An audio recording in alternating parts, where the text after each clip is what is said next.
fascinating debate we've had tonight, and thank you very much for coming. I think for me, as I said right at the beginning, our membership of the European Union is just an affront to the democratic process in this country.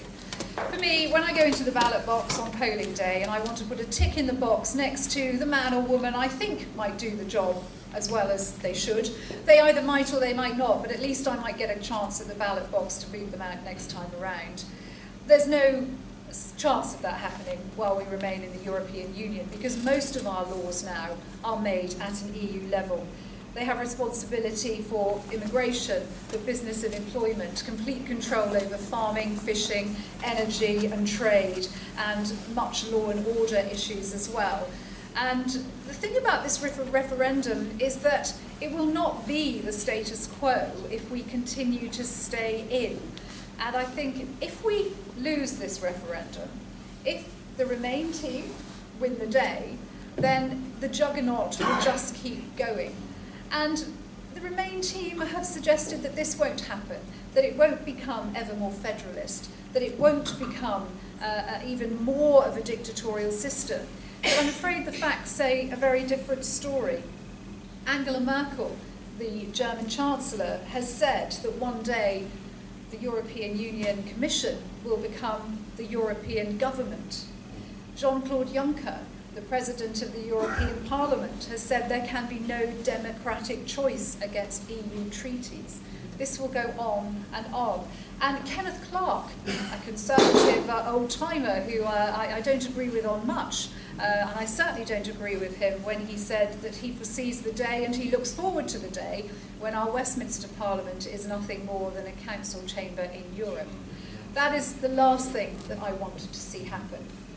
I think sometimes those people that want to stay in the European Union take a very dim view of Britain, about our strength, about our continued influence in the world, not just the European Union. And we are the world's 5th largest economy. We are a permanent member of the UN Security Council.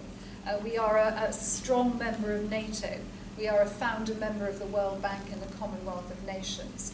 The EU needs us far more than we need it, because the trade that we do with the European Union is of far more benefit to them, because we buy far more from them than they buy from us.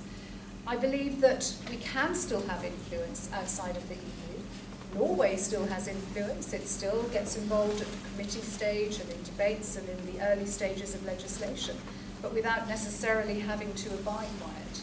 In this country, the estimates vary. Viviane Reding, former EU Commissioner, said 84% of British law is made in the EU.